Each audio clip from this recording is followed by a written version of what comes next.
마가복음에서 예수님의 사역의 확장은 제일 처음 사도들, 그 다음 12제자 외에 70여 제자들, 좀 넓은 의미에서의 제자들, 그리고 사람들, 여기에서의 사람은 이 정통 유대인입니다. 그리고 무리들이 나옵니다. 이 무리들은 소외계층, 그리고 이방인, 그리고 아예 이방으로 복음이 점점 확장되어져 가는 것을 말씀하고 있습니다. 오늘 본문 말씀은 그동안 복음이 유대인에게 전파되었다면 이제는 이방으로까지 전파되는 분기점이 되는 그러한 말씀입니다. 오늘 본문 말씀을 보다 깊이 있게 우리가 이해하고 은혜를 받기 위해서는 이 마가복음 7장 1절 말씀부터 봐야 합니다. 마가복음 7장 1절 말씀부터 23절까지는 유대인의 정결법에 관한 말씀입니다. 예루살렘에서부터 온 바리새인들과 서기관 중에 몇몇이 예수님께 이제 시비를 걸고 있습니다. 그 이유는 예수님의 제자들이 음식을 먹을 때 손을 씻지 않고 음식을 먹는다 하여 예수님과 논쟁을 하게 됩니다. 그런데 손을 씻지 않고 음식을 먹는다는 것, 이것은 유대인들의 그 정결법에 의하면 꼭 지켜야 할 어떤 기본적인 생활 양식입니다. 그런데 이 유대인들의 정결법을 지키는 데 있어서는요, 유대인들 중에 특별히 에세네파에 속한 사람들이 이 율법을 지키는 그 관점이 조금 다릅니다. 이 에세네파란 그 사람들이 있는데요, 이들은 이 유대분파 중에 이 경건주의 집단입니다. 우리말로 표현하면 보수적인 그러한 집단들이고요, 광야에서 종말을 기다리며 구원받기 위해서 엄격히 율법을 지키는 그러한 사람들이었습니다. 그리고 그들은 자기 자신보다 공동체를 더 우선시하여서 내가 범죄하면 공동체가 범죄하고 연약해지기 때문에 공동체를 위해서 율법을 지키는 사람들이었습니다. 반면 일반적인 대부분의 유대인들은 자기 자신을 위해서 정결법을 지켰다라는 것이죠. 관점이 조금 다릅니다. 그런데 오늘 이 마가복음 7장 1절부터 23절까지에 나오는 이 정결법에 관한 이야기는 일반적인 유대인들, 즉 개인의 위생과 개인의 정결에 관한 그러한 내용을 다루고 있다라는 것입니다. 같은 정결을 지키는 데 있어서도 의도와 또 동기가 다르다라는 것이죠. 그런데 이 말씀이 너무 길기 때문에 좀 간략하게 정리를 해서 말씀을 드리도록 하겠습니다. 마가복음 7장 1절에서 4절까지의 말씀을 보시면은요, 이 바리새인들과 서기관들이 더러움을 이야기하는 그 더러움의 부분들이 있다라는 것입니다. 그 더러움의 부분들은 무엇입니까?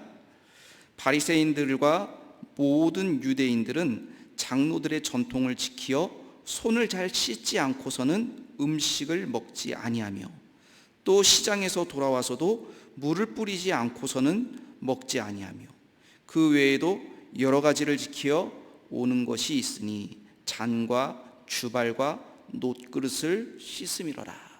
즉 깨끗하게 하는데 대부분 어디를 깨끗하게 합니까? 손이나 발이나 옷이나 먹는 그 식기, 그릇, 주발, 겉에 있는 것들을 깨끗하게 해야 한다라는 것이죠. 반면 예수님께서 말씀하시는 그 정결은 무엇입니까? 마가복음 7장 20절 말씀부터 함께 보도록 하시겠습니다. 또 이르시되 사람에게서 나오는 그것이 사람을 더럽게 하느니라. 속에서 곧 사람의 마음에서 나오는 것은 악한 생각, 곧 음란과 도둑질과 살인과 간음과 탐욕과 악독과 속임과 음탕과 질투와 비방과 교만과 우매함이니 이 모든 악한 것이 다 속에서 나와서 사람을 더럽게 하느니라. 즉 예루살렘에서부터 온 바리새인들과 서기관들이 말하는 그 부정한 것은 우리가 생활하는 신체의 외형적인, 즉 겉모습에 관한 부정함을 이야기했던 반면, 예수님께서 말씀하시는 이 부정한 것은 우리 속에서 나오는 것들, 이 속사람으로부터 나오는 그 부정한 것들에 대한 것을 말씀하고 있다는 것입니다. 무엇이 진짜 더 더럽겠습니까? 겉으로 보여지는 것이 아니라 우리 속에서 나오는 각종 그러한 더러운 것이 진짜 더 더러운 것이 아니겠습니까? 예수님께서는 이제 이 말씀을 하신 이후에 누구를 만나시냐 하면 바로 오늘 본문 말씀의 주인공인 수로보니 이 여인을 만난다라는 것입니다. 수로보니게의 여인은 이 정결법과 관련이 있다라는 것입니다. 오늘 예수님께서 24절 말씀에 예수께서 일어나사 거기를 떠나, 거기는 어디를 가리키냐 하면요, 이 게네사렛을 말씀하고 있습니다. 이 갈릴리의 게네사렛이라는 이 동네는 물이 풍부한 곳이었고요, 아주 기온도 너무나 좋아서 이 사계절의 열매가 사철마다 열리는 그러한 아주 풍요로운 곳이었습니다. 풍요로운 곳에 살면 어떻습니까? 마음이 넉넉해지고 또 부유해지고 먹고 사는 문제가 그렇게 크게 영향을 주지 않는 그런 곳이죠. 이런 풍요의 도시에서 이제 예수님은 이 게네사렛을 떠나서 어디로 가시냐 하면 두로로 가십니다. 그런데 이 두로는 현재의 시리아 지역입니다. 그리고 수리아 지역이라고도 하는데요, 이 수리아라는 곳은 이 고대 문명, 이 페니키아 문명이 자리 잡았던 그런 고대 문명이 있었던 그런 지역입니다. 오늘날의 레바논, 시리아, 그리고 이스라엘 북부 지역을 이어주는 해안 도시, 이곳이 바로 헬라 문명을 꽃피웠던 아주 그러한 중요한 역사적인 지역입니다. 오늘 예수님께서는 그곳으로 가셨다라는 것입니다. 그리고 그곳에서 오늘 주인공인 수로보니게의 여인을 만나게 되는데요, 이 수로보니게의 여인을 만나면서 이 수로보니게의 여인을 통해서 이 지역의 영적인 상태가 어떠한 것인지를 오늘 우리는 분명히 알 수 있다라는 것입니다. 이 여인은 신분이 굉장히 높은 여인이었습니다. 귀족 같은 그러한 여인이었는데요, 세상적으로는 부족함이 없는 그러한 아주 경제적으로 풍요한 도시에서 살았고, 신분적으로도 좀 좋은 신분의 사람, 바로 그 사람이 수로보니게의 여인이었다라는 것입니다. 세상적으로는 부러울 것 없고 전혀 남부러울 것 없는 그러한 곳, 그러한 곳에서 한번 살아보고 싶지 않으십니까? 예. 혹시 서울의 강남에서 한번 살아보고 싶은 생각 없으십니까? 자녀들의 교육을 위해서 목동이나 서초나 그런 데서 한번 살아보고 싶지 않으십니까? 예.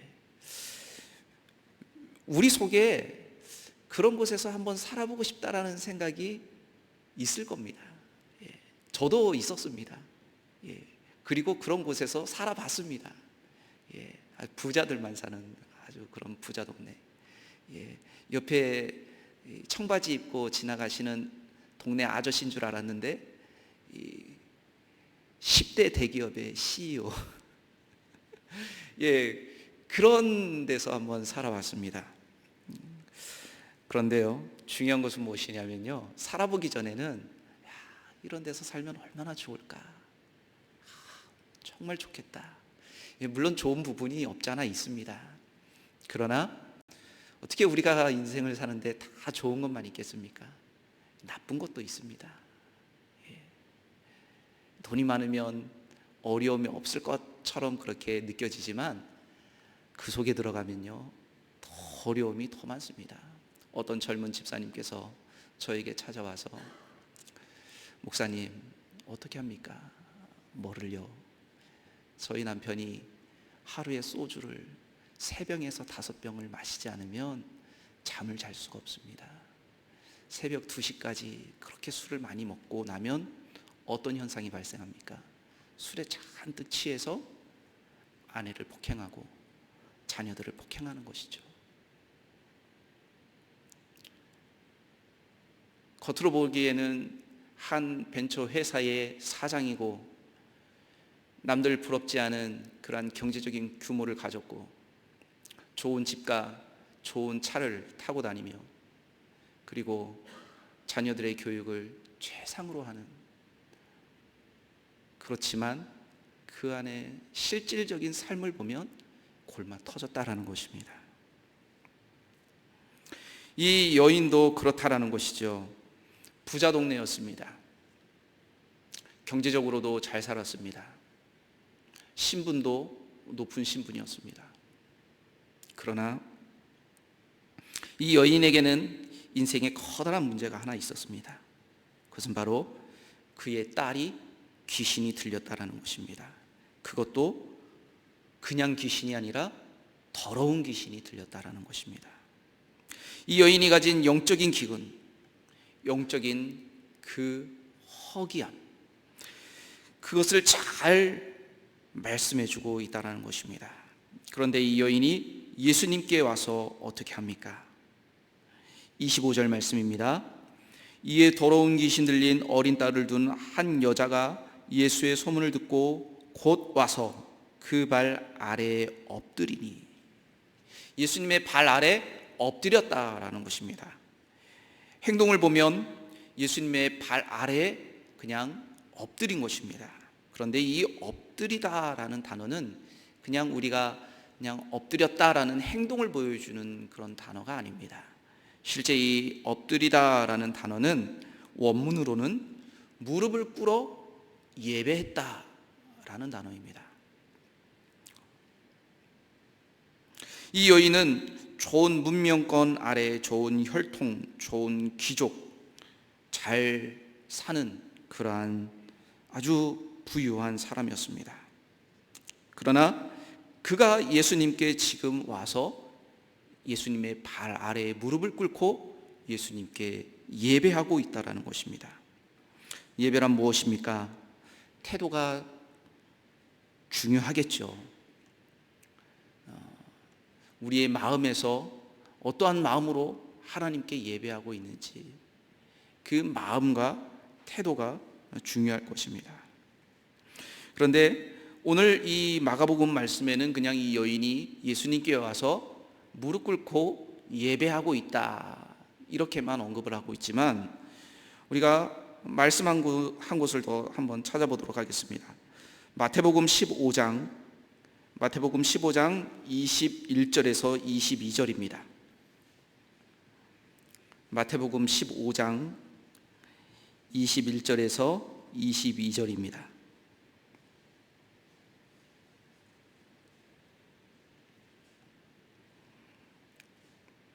마태복음 15장 21절에서 22절의 말씀을 제가 봉독하겠습니다. 예수께서 거기서 나가사 두로와 시돈 지방으로 들어가시니 가나안 여자 하나가 그 지경에서 나와서 소리질러 이르되 주 다윗의 자손이여 나를 불쌍히 여기소서, 내 딸이 흉악하게 귀신 들렸나이다 하되.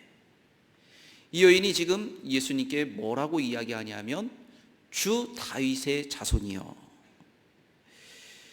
나를 불쌍히 여기소서. 최고의 경건이란 무엇입니까? 전적으로 하나님을 신뢰하고 하나님을 인정하고 하나님께 도와달라고 요청하는 것이죠. 내가 내 인생을 개척해서 살아가는 것이 아니라 내 인생에 하나님이 계시지 않으면 내 인생은 아무것도 아닙니다. 내 인생은 허무합니다. 우리가 세상적으로 많은 것을 누렸고 많은 것을 가지고 있고 많은 스펙을 가지고 있을지라도 예수님이 나와 함께 하시지 않으면 그것은 다 헛것입니다. 라는 것이 최고의 경건이라는 것입니다.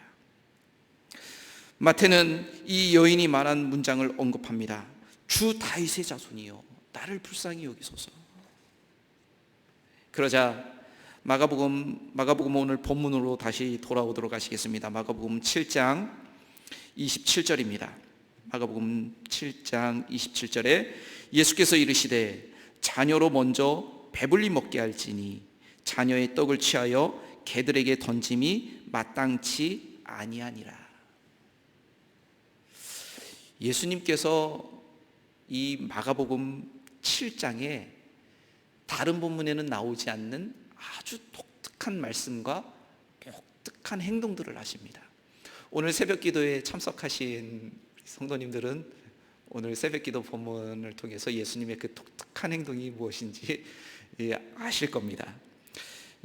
오늘 본문 뒤에 나오는 마가복음 7장 31절부터 37절의 본문에서는 예수님께서 병자를 고치실 때에 침을 뱉어서 귀에 손가락으로 맞고 눈을 이렇게 만지시면서 병자를 고치시는데, 예수님의 그 행동과 예수님의 이 언어가 좀 다른 본문하고 비교하면 어떻습니까? 좀 약간 지저분하고 조금 예수님 너무 과격하신데, 예수님 사랑의 예수님 아니십니까? 예.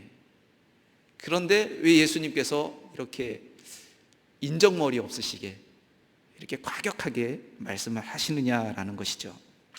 예수님께서 이렇게 혹독하게 표현한 것이 흔치 않은데, 예수님께서 정말 이 관계를 끊을 정도로, 요즘 젊은이들 말로는 손절이라고 합니다. 손절할 정도로 이렇게 말씀을 하시느냐라는 것이죠. 더군다나 그냥 자신의 딸을 좀 고쳐달라고 온 이 불쌍한 사람 아닙니까?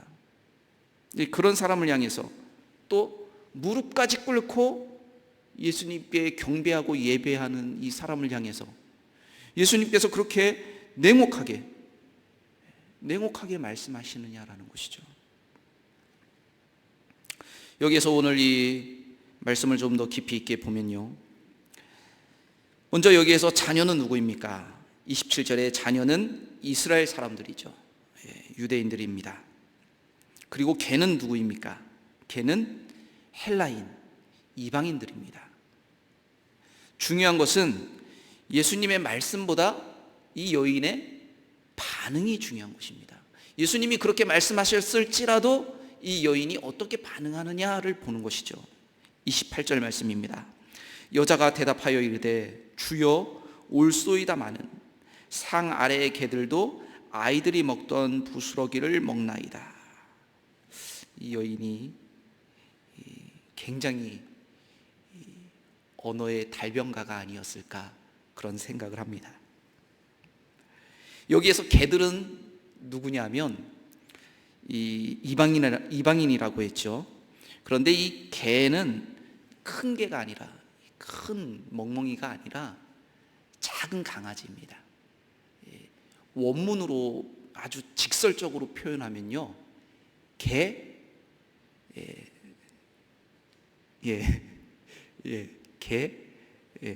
작은 개, 그걸 말하는 겁니다.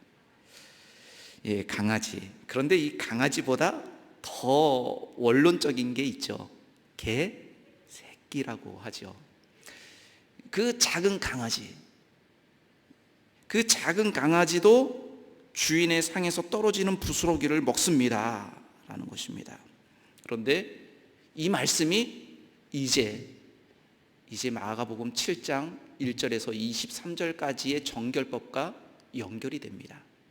어떻게 연결이 되냐면요, 유대인들은 이 밥을 먹기 전에, 식사를 하기 전에 먼저 손을 씻습니다. 그리고 두 번째는 이 손을 씻는데 무엇으로 손을 씻느냐라는 것이죠. 첫 번째는 물로 씻겠죠. 그 다음에 두 번째로 또 손을 씻는데, 음식을 먹으면서 손을 씻는데 무엇으로 손을 씻냐면 빵으로 손을 씻습니다.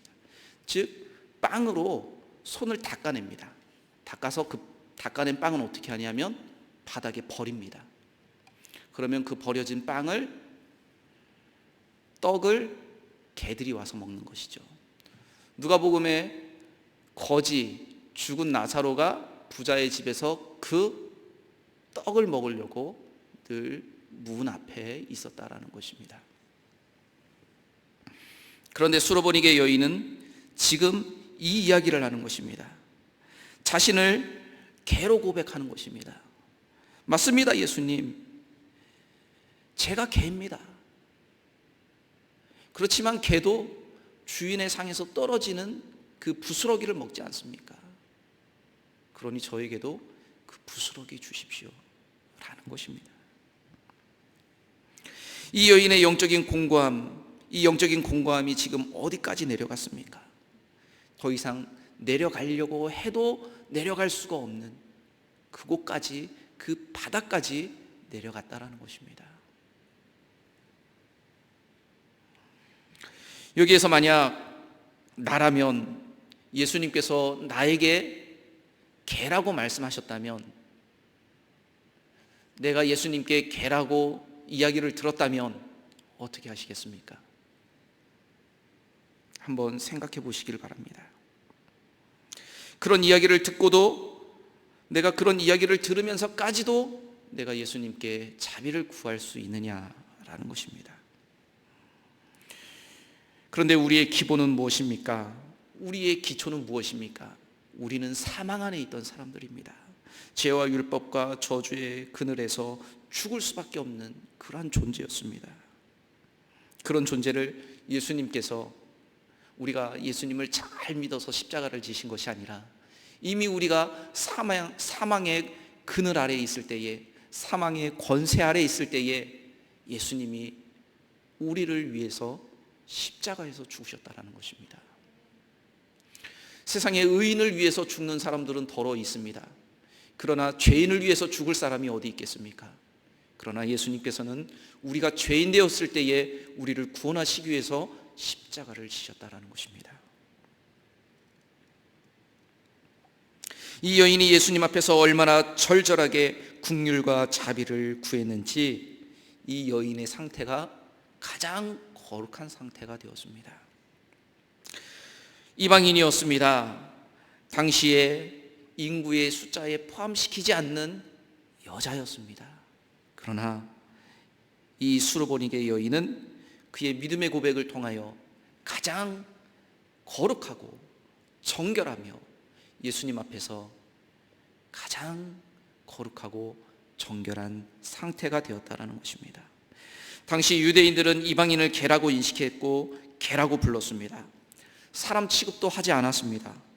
이 여인은 놀랍게도 그것을 받아내면서 맞습니다. 그러나 개도 주인의 상에서 부스러기를 먹습니다. 오히려 이 여인의 이야기를 들은 예수님이 더 많이 놀라셨습니다. 이 여인의 말을 듣고 예수님께서 오늘 29절과 30절 말씀에 예수께서 이르시되 이 말을 하였으니 돌아가라, 귀신이 내 딸에게서 나갔느니라 하시매 여자가 집에 돌아가 본즉 아이가 침상에 누웠고 귀신이 나갔더라. 결론적으로 보면 이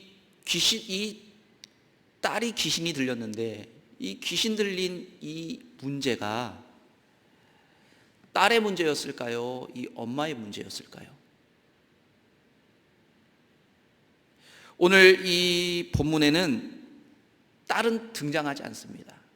그냥 딸의 상태만 이야기될 뿐이지 예수님하고 이야기를 나누고 예수님하고 만나고 예수님과 함께하는 사람은 누구냐면 엄마였습니다. 즉 딸의 문제가 아니라 엄마의 문제라는 것입니다. 예수님은 이 여인이 가진 그 영적인 공고함, 이 딸은 두로와 시돈 지역이 안고 있었던 총체적인 문제를 영적으로 상징해주고 대변해주고 있다는 것입니다. 이 두로와 시돈이라는 지역은 어떤 곳입니까? 이 두로와 시돈은요, 이 구약 성경, 이 구약 성경에서부터 대대적으로 바알과 아세라 선지자를 섬기는 그러한 이 아주 우상 숭배의 본고장, 그곳이 바로 두로와 시돈입니다. 이 시돈에서 누가 나옵니까? 북이스라엘 아합 왕의 아내 이세벨이 나옵니다. 이세벨이 시돈 지역 출신입니다.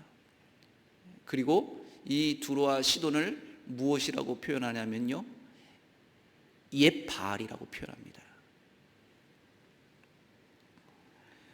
즉 영적으로는 아주 무너질 대로 무너진, 겉으로 보기에는 화려하고 겉으로 보기에는 아주 찬란한 문명을 꽃피웠지만, 경제적으로도 부유한 그러한 도시였지만, 영적으로는 우상 숭배가 만연하고 하나님을 모르는 지역이었고, 그리고 아주 영적으로 공고한 지역이 바로 이 두로와 시돈이었다라는 것입니다.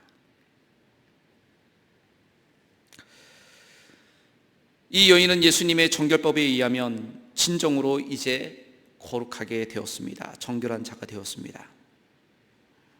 손을 씻는 것이 정결한 것이 아니고, 예배의 형식을 공고하게 갖추었다라고 정결한 것이 아니고, 거룩한 것이 아니고, 이 여인의 근본적인 그 우상의 지역에서, 부유함 속에서 병들고 찌들었던 그 모든 것을 청산하고 귀신 들렸던 상태의 삶에서 고침을 받은, 나음을 받은 이 상태, 즉 딸의 치유는 이 여인이 움켜쥐고 있었던 그 인생의 모든 문제로부터 해방을 얻는 그것을 의미하고 있다는 것입니다. 우리는 과연 상 아래 부스럭이라도 먹겠다는 그러한 영적인 허기짐, 또 겸허함이 있습니까? 상 아래 이방인이지만 이방인까지도 가족으로 맞아주시는 그 예수님, 그런데 그 이방인들을 진짜 더러운 유대인들이 개와 돼지로 취급했다라는 것이죠. 우리에게는 눈에 둘보는 있으면서 남의 티를 가지고 비판하는 외식의 태도는 없는가를 돌아봐야 하는 것입니다. 이 외식이라는 단어는요, 고대 원형 경기장에서 연극을 하던 배우들이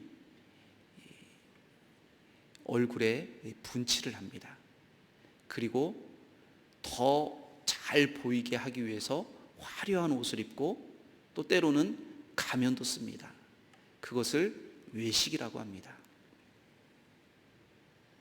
오늘 우리는 이 외식하는 자들처럼 겉으로는 화려하게 치장하고, 겉으로는 우리가 아주 경건한 것처럼 우리를 표현하고 그렇게 만들지만, 실제 하나님께서는 그 겉모습이 아닌 상하고 깨어진 우리 마음을 요구하고 있다는 것입니다.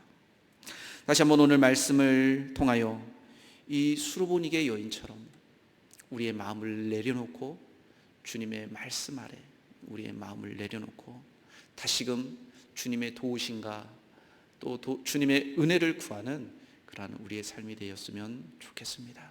우리의 자녀들도 우리가 계획한 대로, 또 우리가 생각한 대로 우리의 자녀들을 만들어가는 것이 아니라, 말씀으로, 믿음으로 이들이 하나님 앞에서 어떻게 성장할 것인지를 기대하면서 기도하고 축복하는 그러한 영적인 정말 진정한 우리 부모님들이 되었으면 좋겠습니다. 기도하시겠습니다.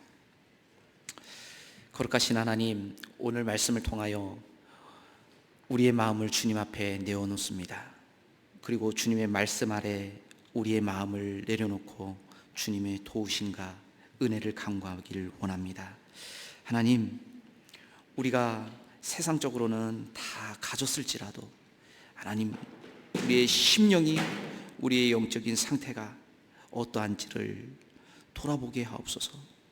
그리고 이 수르보니게의 여인처럼 하나님, 우리가 주님 앞에서 정말 우리의 겉모습이 아닌 우리의 심령을 깨끗하게 하며 진정으로 주님 앞에 예배하는 그러한 믿음의 삶을 살아갈 수 있도록 주여 은혜를 더하여 주옵소서. 무더위와 코로나19라는 어려운 현실 속에서도 우리가 주님과 동행하며 늘 날마다 승리하기를 원합니다. 우리에게 늘 승리할 수 있도록 주여 성령으로 충만케 하옵소서. 예수님의 이름으로 기도합니다. 아멘.